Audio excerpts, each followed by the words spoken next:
¿cómo andás? Sea muy bienvenido a Micro con Lua, ese espacio maravilloso donde tenemos mucho contenido en microbiología. Soy muy contenta de poder finalmente dar a luz a ese proyecto que hace años que quiero que tengas todo gratis, pero el proyecto necesita sostener por sí solo.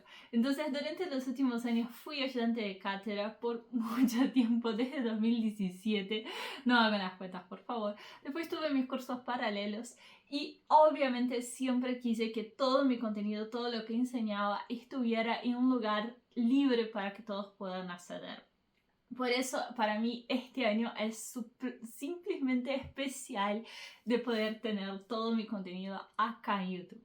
En realidad son 3 canales donde puedes acceder a todo contenido gratis y aprobar las materias de microbiología.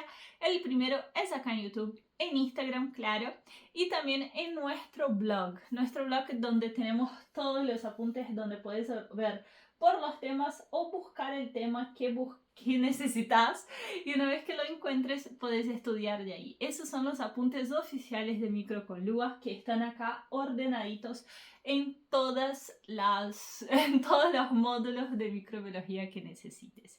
Por eso, lo único que pido, por favor, es que nos ayude colaborando, poniendo me gusta a los videos, comentando, compartiendo los videos y, claro, suscribiendo al canal, porque eso hace que el proyecto pueda sostener por sí solo. Así que muy bienvenidos a nuestro canal y vamos con el video. Seguimos entonces con Staphylococcus. Staphylococcus es un género, de hecho son las bacterias más conocidas que vemos en toda la materia de microbiología, en infectología, son las bacterias más conocidas de todos. Son unas bacterias que son cocos, son gram positivos, son anaerobios facultativos, o sea que pueden estar o no en presencia de oxígeno, y algo muy característico es que se agrupan así en racimos. Los racimos son la forma que tienen las uvas que están pegaditas a su maderita en el árbol. Esos son racimos. Entonces, cuando ellas se van dividiendo, se van formando esas formitas que son parecidas a racimos en algunos pedazos.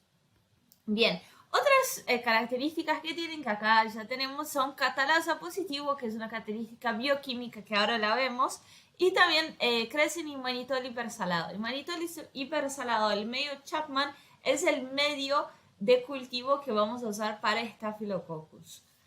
Todo eso son como generalidades de Staphylococcus, del género de Staphylococcus, y está bueno que sepamos para poder diferenciarlo de los otros géneros de bacterias. Claramente todas las especies adentro de ese género van a tener alguna característica distinta, pero esa es como la generalidad del género de bacterias. Quedó raro. Las generalidades de bacterias de Staphylococcus. Las generalidades de Staphylococcus. Bueno, como estábamos hablando, de los Staphylococcus tienen varias especies. Todas esas son especies de Staphylococcus y tienen más. Y acá lo que nos dice de esa tablita, para que vean un poquito de cuánto fueron aisladas, cuáles de esas son más aisladas en personas sanas. Entonces, el hominis y el epidermitis fueron las más aisladas en personas sanas. Después también se aislaron Staphylococcus aureus y los otros estafilos que son los más, son menos comunes, digamos así. El aureus y el epidermitis son los que normalmente estudiamos en microbiología y que vemos normalmente en el hospital. El Staphylococcus aureus es el Staphylococcus que realmente vamos a estudiarlo como el patógeno de ese género de los Staphylococcus. Ya el epidermitis es patógeno más oportunista. Recuerden ese concepto de oportunismo, que puede ser patógeno cuando algo malo pasa, pero normalmente no es el patógeno del grupo. Quien es nuestro patógenocito es el aureus, que aunque a veces puede estar haciendo una colonización, no es una flora habitual, no es una flora normal de las personas. Ya el hominis es flora, por eso podemos encontrar en cualquier persona y no significa que esa persona va a tener alguna patología. Entonces arrancamos con el epidermitis porque no es tan patógeno y va a ser un poquito más fácil de verlo primero. Bien, el epidermitis es oportunista, es coagulasa negativo, Y eso es todo lo importante de epidermitis. No, lo que pasa es que el epidermitis lo vamos a ver en función a lo que el Staphylococcus aureus no lo es. Entonces, el epidermitis es oportunista y es coagulasa negativo. Eso significa que cuando le ponemos sangre, los epidermitis no va a poder coagular esa sangre. Y eso va a ser importante para diferenciarlo del Staphylococcus aureus. Porque como los dos van a causar una patología, imagínense, una persona tiene una patología de eso, un absceso. Entonces sacamos la muestra de acá y la ponemos en una placa de Petri para diferenciar si es Staphylococcus aureus o epidermitis. Entonces, cuando ponemos en la placa de Petri con el medio de cultivo, vamos a diferenciar entre las bacterias dependiendo de eso. Por eso tenemos que saber quién es el epidermitis. Ahora, vamos con el Staphylococcus aureus, es de las bacterias que más características tienen. Vamos a ver que después las otras bacterias van perdiendo características, otras bacterias tienen menos características que el Staphylococcus aureus. Pero bueno, vamos por partes, vamos de afuera para adentro, así vamos viendo todas las partecitas del Staphylococcus aureus. En componentes estructurales, lo primero que tenemos que pensar en Staphylococcus aureus es la cápsula, que en ese caso es esa línea amarilla. Acá tenemos un zoom. Tenemos esa línea amarilla de acá, es la cápsula. La cápsula, como todas las cápsulas, y ya habíamos hablado de ellas, las cápsulas inhiben la quimiotaxis y la opsonización para inhibir la fagocitosis. Entonces, básicamente lo que hace es que si tiene un anticuerpo, no se pegue por la cápsula. Y entonces, ¿qué es lo que pasa? No lo puedo absorber a ese microorganismo porque yo no sé quién es. Entonces no lo absorbo. Después tenemos la gran pared de peptidoglicanos, que es enorme en Staphylococcus aureus, que tienen beta-lactamasas, que están por acá, y las beta-lactamasas son liberadas al medio. Recuerden que las beta-lactamasas son enzimas que rompen las lactamasas. Y que las lactamasas son los antibióticos que usamos. Son algunos de antibióticos. Es un grupo, una familia de antibióticos que se usa. Entonces, cuando damos de ese tipo de antibióticos de la lactamasas, tenemos que dar inhibidores de la beta-lactamasa junto. Por ejemplo, el amoxicilina clavulánico, que seguramente lo conoces, la amoxicilina es el antibiótico que es una lactamasa y el ácido clavulánico es el inhibidor de la beta-lactamasa. Entonces se da en conjunto para que inhibamos esa enzima y el antibiótico pueda funcionar. Bien, pasamos un poquito más adentro, a ver, la buscamos, la proteína A. La proteína A en realidad lo que está haciendo, actúa como un ligando de los receptores de los anticuerpos. Entonces inhibiría también la quimiotaxis y la opsonización por ocupar los anticuerpos. Piensen que los anticuerpos son con una llave y cerradura, como todo en el cuerpo, como las enzimas, como todo. Y lo que está pasando acá es que si yo ocupo los anticuerpos, obviamente no voy a poder usarlos. Entonces los ocupo con la proteína A y ellos no pueden conectarse a la bacteria. Tenemos la toxina alfa, esas son las citotoxinas, las toxinas que son excretadas, esas van a ser citotoxinas, son toxinas liberadas al medio. Entonces la toxina alfa, que es la verdita que vemos acá, lo que está haciendo es, en realidad ahí no está haciendo nada, pero una vez que es liberada al medio, ella altera el músculo liso de los vasos sanguíneos y lo que hace es abrir la brecha entre las células de los músculos lisos, permitiendo el pasaje, la extravasación de sangre y también de las bacterias a los tejidos. Después, la toxina beta o toxina B, que es esa que está acá, y creo que es una beta, no una B, pero bueno. La toxina beta, también que la dicen esfigomielina, lo que está haciendo es romper la membrana de algunas células que son susceptibles porque tienen esfigomielina en su membrana.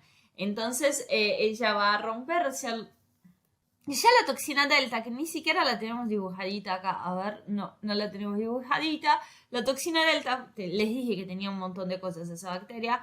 La toxina beta es ser citolítica. ella rompe absolutamente todo, principalmente los eritrocitos. Ya la toxina gamma, que la mayoría de las bacterias de los Staphylococcus aureus la hacen, actúan formando poros en algunas células para que la célula sea más permeable, y también la mayoría de las bacterias cuando hacen poros en las células es para también buscar algún nutriente que ellas no lo pueden producir. Las bacterias al ser procariotas no pueden producir todos los nutrientes que necesitan. Después, otra enterotoxina que tenemos ahí es la toxina del shock tóxico, que es la TSST, que es un superantígeno en realidad.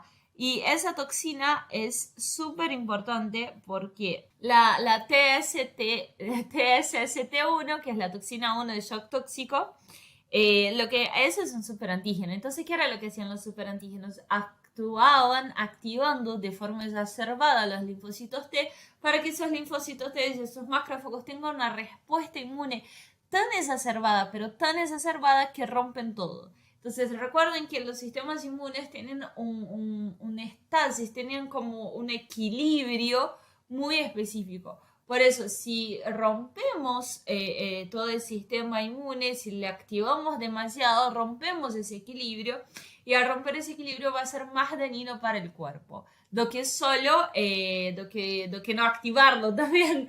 Ambas cosas serían como muy dañinas. Después vamos a tener algunas enzimas también, como las enzimas van a estar por acá, pero van a tener una coagulasa. La coagulasa va a convertir el fibrógeno en fibrina, la hyaluronasa, la fibrolisina, las lipasas y las nucleasas. Todas esas van a destruir lo que tienen el nombre porque son asas. Las enzimas que terminan en asa, lo que hacen es romper. Entonces una fibronectasa va a romper la fibronectina. Una hialuronasa va a romper el ácido hialurónico. Entonces de esa forma va rompiendo todo lo que tiene en el medio y la bacteria puede seguir avanzando. Ahora sí, algo más divertido. Vamos a ver un poquito, vamos a ver las patologías que causan el Staphylococcus aureus. En realidad el Staphylococcus aureus puede causar patologías de todo lo que se te ocurra. Es como un rey adentro del cuerpo. Por eso es una bacteria tan interesante, porque puede causar patologías desde los huesos hasta causar sinusitis o causar patologías en los ojos. Obviamente lo que más vamos a ver son las patologías respiratorias en pacientes internados, principalmente en Staphylococcus que son resistentes a antibióticos, como los SARS y los MRSA, porque es meticilina resistente Staphylococcus aureus. Y esos Staphylococcus aureus van a provocar principalmente neumonías y algunas patologías que son más difíciles de tratar. Después tenemos algunas patologías que son específicas de algunos grupos. Por ejemplo, la endocarditis, que es la inflamación de las capas del corazón, principalmente en alguna valva, que vamos a tener fallas de las valvas y ahí fallas cardíacas. Van a estar causadas por Staphylococcus en una población específica. Las personas que usan drogas intravenosas. Esas tienen factor de riesgo aumentado para endocarditis por Staphylococcus aureus, porque cuando entra la jeringa, lleva el Staphylococcus aureus de la piel, lo lleva y cuando pasa por el torrente sanguíneo, pasa por la cava y ahí entra a los ventrículos y las aurículas y por esa forma causa endocarditis. O por ejemplo, si hablamos de celulitis y erisipelas, vamos a hablar de personas que por ahí tienen algún pH alterado de la piel porque son obesos o tienen diabetes. Esas personas tienen riesgo aumentado de celulitis, erisipelas en la piel por Staphylococcus aureus. Por ejemplo, las personas que tienen muchas veces forúnculos también pueden tener algo del sistema inmune alterado en la piel, como alergias o algo por el estilo, que predispongan a que esa persona tenga más patologías por Staphylococcus aureus. O por ejemplo las osteomielitis, que son comunes con Staphylococcus aureus, y también ellos el Staphylococcus aureus le encanta estar en prótesis, que no está dibujadito ahí, pero las prótesis de cadera, de rodilla, es un lugar donde Staphylococcus le encanta estar. Y forma algo muy interesante que es el biofilm. Entonces recuerden que Staphylococcus puede estar en cualquier lugar, es principal en la piel. En población general va a estar en la piel. Después vamos a tener poblaciones especiales como los internados, las personas que usan drogas intravenosas. Esos van a estar un poco más específicos en qué patología estamos hablando. Cuando vemos las patologías de la piel de Staphylococcus aureus, tenemos que pensar en sacar esa muestra y tratarlo. Y tenemos que saber que tenemos que tratarlo de dos formas. Primero con antibióticos y a veces tenemos que hacer una retirada de una colección de como que vamos a sacar todo eso que está ahí inflamado, porque hay, además de las bacterias, hay detrito celular y hay una inflamación de lo que estamos viendo. Entonces podemos tener que hacer una recolección por punción aspiración o hasta inclusive cortarle un tajito para que se drene, un drenaje de todo eso que está ahí colectado. Después, cuando vemos las patologías con las osteomielitis, con las inflamaciones más internas o también lo que son las respiratorias, tenemos que tratarlo con antibióticos y muy posiblemente por un tiempo más largo. En la piel podemos llegar a tratar en una semana, ya se baja la inflamación y todo más, pero en lugares más difíciles de acceder, como los huesos, capaz los antibióticos tienen que ser intravenosos. Eso es algo que hay que ir evaluando con el paciente y se evalúa momento a momento dependiendo de cómo evoluciona el paciente. Fíjense que las neumonías con Staphylococcus aureus son neumonías de condensación, que son neumonías que causan esa parte blanquecida del pulmón. Entonces, cuando vemos un pulmón así blanquecido, podemos decir que es un síndrome de condensación y probablemente sea una bacteria, por ejemplo, Staphylococcus aureus. Después, cuando veamos otros tipos de patologías respiratorias, que veamos otras bacterias, vamos a ver que algunas bacterias dan síndrome de condensación, que son las neumonías típicas, las neumonías de la comunidad, y hay otras bacterias que van a dar otros tipos de neumonías. Ahora sí, ese es el test de catalasa que hablamos al principio del video. Recuerden que hablamos también cuando vimos todas las pruebas bioquímicas, que seguramente ya no te acordás más nada, pero básicamente lo que está pasando es que la bacteria, esas que están acá, porque esa es la positiva y esa es la negativa, ¿no?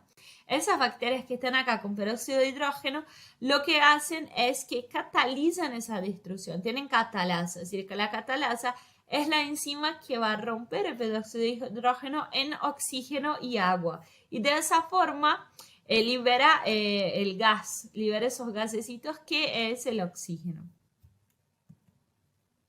Y acá sí es el medio que hablábamos, que es el manitol hipersalado de Meyle-Chapman, donde podemos evidenciar que, por ejemplo, el Staphylococcus epidermidis, que sería es coagulasa negativo, porque el medio de Chapman va a ser un medio diferencial y selectivo. Primero vamos con el selectivo, que lo que está haciendo es impedir el crecimiento de bacterias que no son las bacterias de Staphylococcus, del grupo, del género Staphylococcus, porque es hipersalado, tiene mucho sal. Entonces las otras bacterias que no son Staphylococcus no les gusta y no crecen. Por otro lado, es diferencial porque cambia de color. El medio original es ese rojo. Y el Staphylococcus aureus se queda amarillo cuando está en ese medio. De hecho, se llama aureus porque queda amarillo en ese medio. Y aureus viene de oro, viene del latín de oro. Entonces, nunca se olviden que aureus es amarillo. Aureus es oro, mucho oro. Entonces, el Staphylococcus aureus en el Chapman queda amarillo porque está coagulando toda la sangre que tenemos en ese medio.